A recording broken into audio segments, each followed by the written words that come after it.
What's going on, guys? My name is Ross, and you are watching Shy Sports Ross, the ROSSCAST. That's too many variations of my name. I sound pretty conceited when I do that, don't I? Well, the video today is going to be a recap and a vlog, just kind of talking through what's going on in the Bulls, what's going on in Chicago sports, what's going on with me. It's completely unscripted. I have no script. I'm going completely off the top of the dome right now, off rip. And I figured there's not really enough time on my channel in these videos for us to connect as like people when I'm just kind of talking about sports the whole time. So let's connect as people. And if you don't want to watch this video, if you don't want to know about my life, if you don't care, that's fine. Just ignore it. But if you do, make sure to hit like and subscribe because I appreciate all the support you guys have been showing lately. Recently hit 10,000 and then 11,000 subscribers, which is just mind-blowing, absolutely insane. Like I cannot thank you guys enough for watching these videos, liking, subscribing, following me on Twitter, reacting to my tweets, responding to my tweets. This is what I've always wanted to do. Since I was a little kid, I wanted to work in sports. I wanted to work in sports journalism specifically, and I'm finally doing that after, so many years of just kind of like doing it as a hobby. It really finally feels like I'm getting that opportunity to write things that matter, to create things that matter, and that people actually find interesting. So all that said, thank you guys so much for 10K, 11K. Let's keep this thing rolling. I'm going to keep having content coming out. As long as you guys are liking it, I'm going to keep making it. So as far as the Bears go, yesterday sucked. Bears lost to the Packers. I fell asleep in like the third quarter or something like that because it was a snooze fest. It was a total snooze fest. Bears offense couldn't move the ball. Defense was giving up everything to Jordan Love. I mean, no, just no. I hate a Bears Packers game like that. We've lost 10 straight games to them. Those fucking asshole. And it's too much, man. It's frustrating. It's too much. And it's time for the Bears to clean house, to fire Matt Eberflus, to fire Luke Getsy, and go ahead and hire a new head coach. I really hope that that's where Kevin Warren's mind is at right now. News coming out today that Ian Cunningham is being interviewed for GM positions again.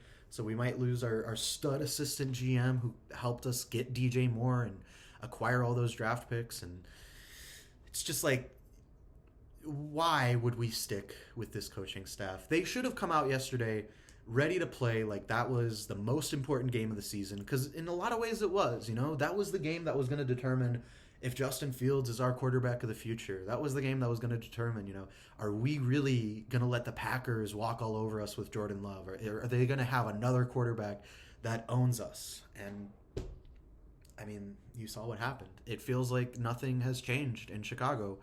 We are still dealing with the same kind of BS, the same kind of losses and dominance from the Packers. We're dealing with the same kind of ineptitude from the coaching staff, incompetence. Like, it hasn't changed in a decade, man. This shit has been going on for a decade now. And it's been just, like, ever since Lovie Smith left the Bears, it has been a complete downhill spiral of coaching hires and offensive coordinator hires and all this different shit. It's only gotten worse. So you'd think like Nagy was just kind of a below average coach. I know a lot of people at the time thought he was, the worst ever and all this stuff. I think in retrospect, as we've seen with how bad it can get under, a John Fox or a Matt Eberflus or a fucking Mark Trestman. In hindsight, Nagy wasn't as bad as those coaches. He was still bad, mind you, below average. He was still pretty bad.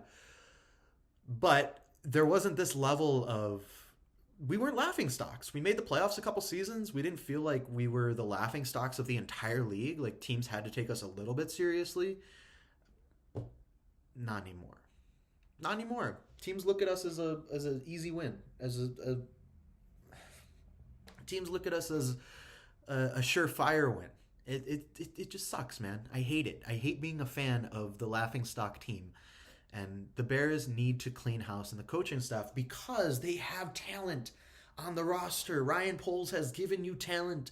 Ryan Poles has given you the first overall pick again.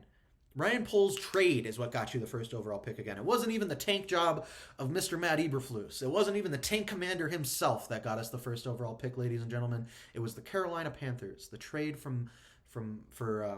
the first overall pick last year and DJ Moore.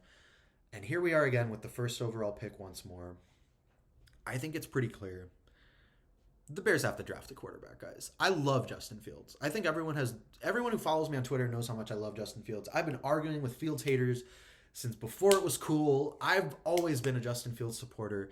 And this season, I've kind of gone back and forth on it because I want him to be the quarterback of the future because I know he has talent. But at the same time, like, if the Bears have the first overall pick and have the opportunity to draft a generational quarterback who's still, developing, right? Justin is more developed. I mean, developed, quote unquote, however far you want to take that, because a lot of people don't think that he actually has developed much under the Bears coaching staff.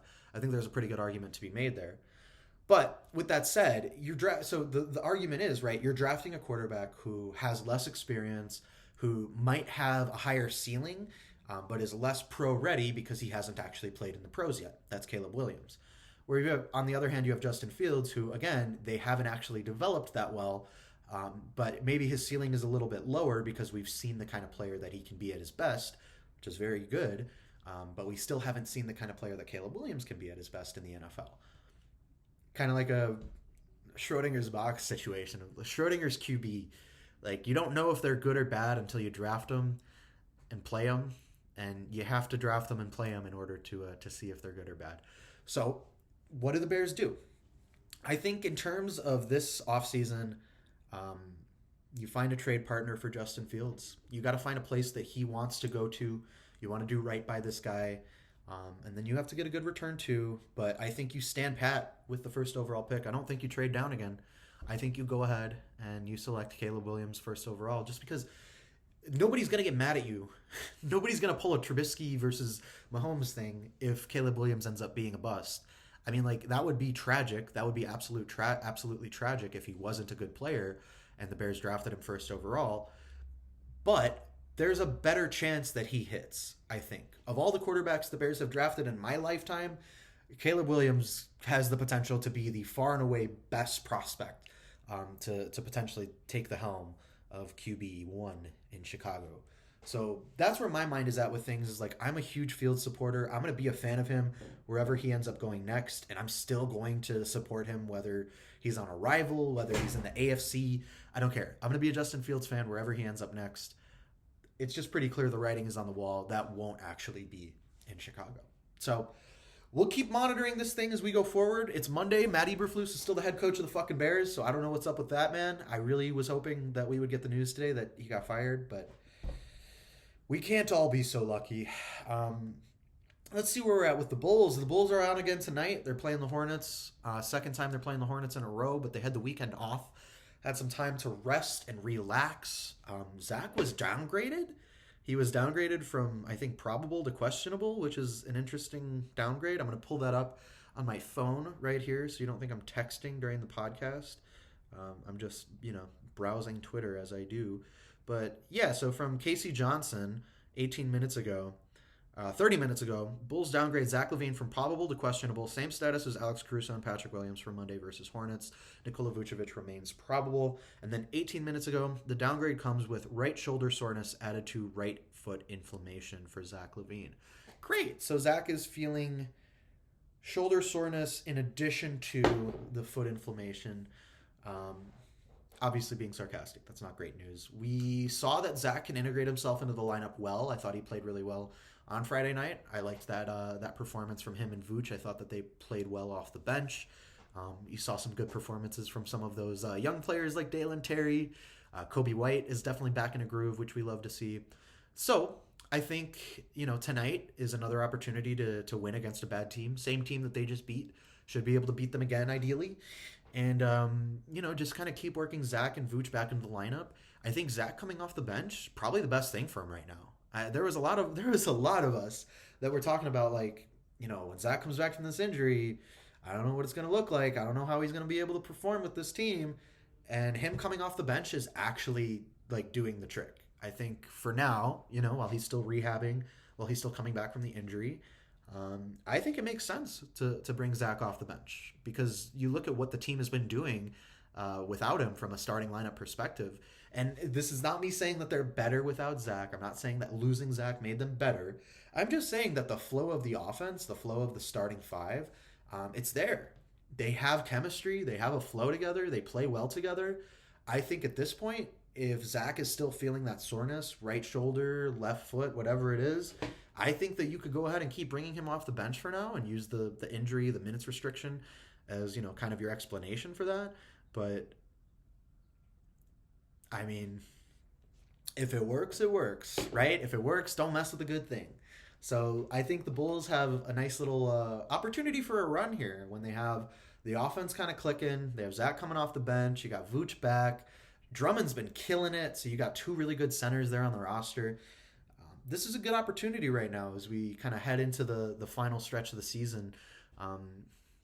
Win or go home. Win or the Bulls will trade people at the deadline, I guess is kind of what the mindset is right now. It's not win or go home. It's win some games to prove that they shouldn't blow this entire thing up. And I still think that they should find a trade partner for Zach. I do think that that's probably the most advantageous avenue for both sides. I think that would be good for the future of Zach's career. I think that would be good for the future of the Bulls to explore a trade for both sides. But if they end up keeping him, we've seen the blueprint, right? If they end up keeping him, we know how things need to go for them to win games. We've seen the blueprint. We've seen how they can win. They just need to follow it. They need to keep doing it. So that's where we're at with the Bulls. That's where we're at with the Bears. Blackhawks, Connor Bedard is on injured reserve. So the team is just they're not good. They're not a good team. Admittedly, I'm not the biggest hockey fan. I'm not the most involved on the hockey side of things, but I'm trying to for the sake of all of us, because Connor Bedard is a phenom. And if you have not, if you've watched even less hockey than me, if you haven't watched any Connor Bedard this season, please do yourself a favor and go search up Connor Bedard highlights. Just watch the kid and you'll see. Even if you don't like hockey, you will see, oh, okay, I get it. It's one of those moments where it's like, you think in the back of your head, you're like, I don't really watch hockey. I don't think it'd be for me. And then once you see him, once you actually watch the highlights, I think it clicks. I think even people who don't care about sports, they'll be like, oh, no, that's different. He's different. He's actually different. And then Cubs, not much going on in the world of Cubs. You guys know I'm a Cubs fan, not really a White Sox fan. But maybe in the future we bring someone on to the ROSSCAST as a guest to give us some White Sox information. That'll be something in the future that we'll look into. This is only the first one that I'm doing in a long time. I haven't really done a lifestyle vlog where I just kind of talk about what's going on in life and what I'm up to and where we're at with the status of my videos and what I want to make next. So I think that's cool that we have this opportunity now. That's what the ROSSCAST is supposed to be, is just kind of a place for me to discuss what's going on in my life, a place for me to discuss what's going on in the world of sports and anything else, kind of a grab bag, a mixed bag. If you guys enjoy listening to me talk, I know that there are people out there who just want me to do a straight up podcast. So here it is, this is just kind of a podcast. So that's the ROSSCAST. In terms of things going on with me in my life, man, things are good. I got my cats. I got my dog. Life is good. Just kind of hoping for some victories, hoping the weather doesn't get too bad. It's been snowing. Don't love that. Man, my life is boring. My life is fucking boring. There's nothing to talk about. But thank you guys for watching this video. I really appreciate it. If you enjoyed it, make sure to hit like and subscribe. Stay tuned for more videos coming up in the near future. I've got some videos in the pipeline. Going to be working on some content around some of the 2024 NBA draft picks, draft prospects rather. We have something exciting going on up at Swish Theory about that as well, so stay posted on that. In terms of my recaps, going to have Bulls recaps all season long. You can keep looking out for those. And then deep dives. We're going to have some more player deep dives coming up. Want to do one here in the next few weeks. But I won't tell you which player. How about that? I want to do a deep dive here in the next couple weeks. I'm going to keep the player secret. You're going to have to find out. Maybe follow me on Twitter at ShySportsRoss to see. Maybe I'll leak it early on Twitter. But yeah, quick little 15-minute potty. Just get it out there and let you guys know what I'm up to and how life is.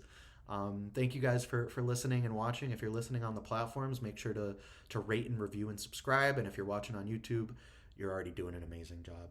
Keep being you. Thank you guys. We'll talk soon.